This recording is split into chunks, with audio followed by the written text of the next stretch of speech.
It burdens me as a writer to write a book, and then I'm ashamed when I go back and read stuff that I wrote 10 years ago.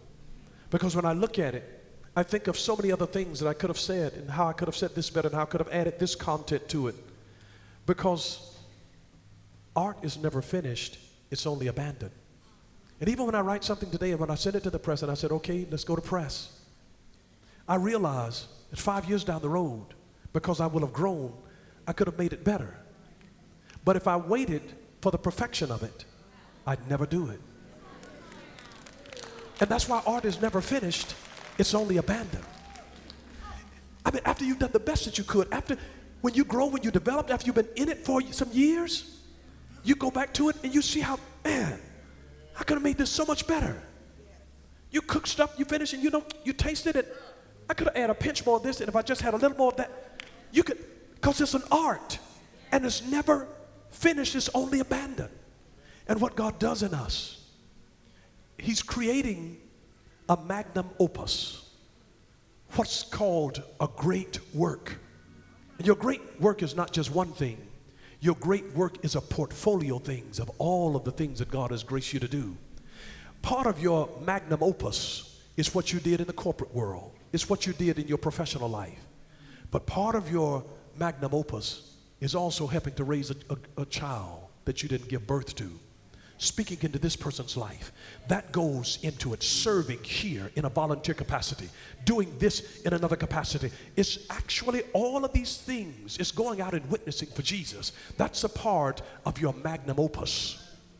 Your great work of everything that God starts in your life. God wanted to do something exceptional in your life. You're in a pivot point, and you got a triple threat. You can keep dribbling until the right opportunity opens up to you, comes into view. You can pass the ball, get it into the hands of somebody else, because you realize you're in a better position to take this opportunity than I am.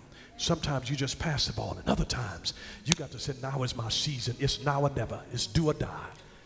And you let it go. You let it go. And while you're in your pivot point, God has us in a pivot point. God is turning you. It's not the end. It's a change.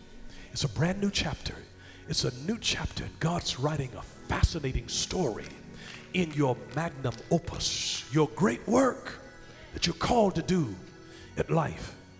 And when you're tempted to throw in the towel and be frustrated and give up, and when you're tempted to run ahead of Him, keep your pivot foot planted. He sets my foot. He sets my foot. He sets my foot so that you can turn now and see your options.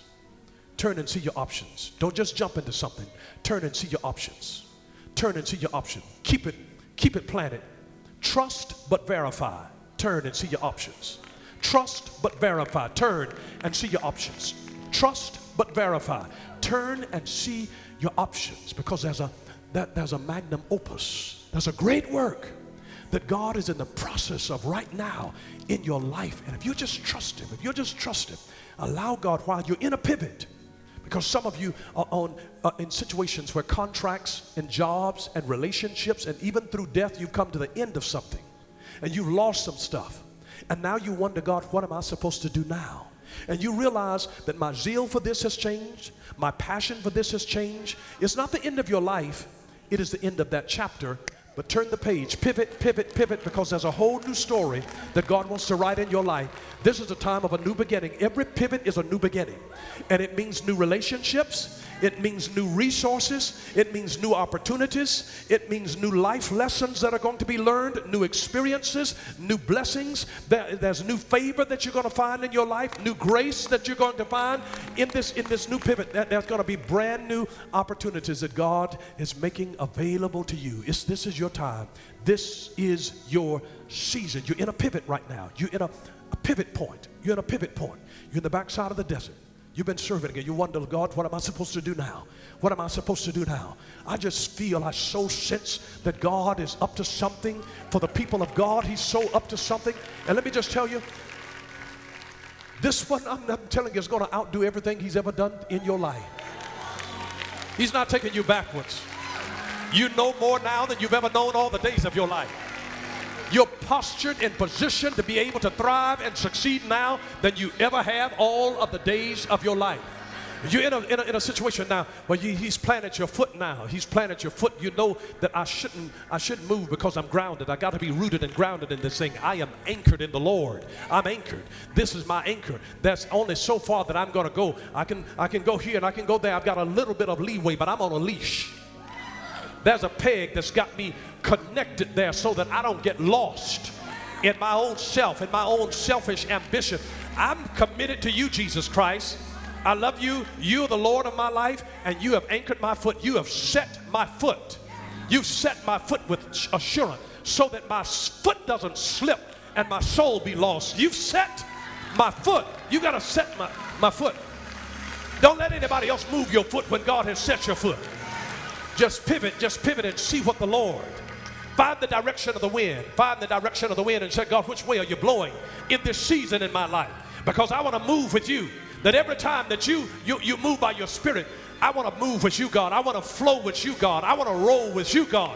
Whatever you're doing, God, I want to join you in the work. I want your hand to be on my life, God. I want you to be doing the things in my life. I want you. I need you. I need you in my life. I'm in a pivot. I'm in a pivot. I'm in a pivot point in my life. I'm in a pivot point.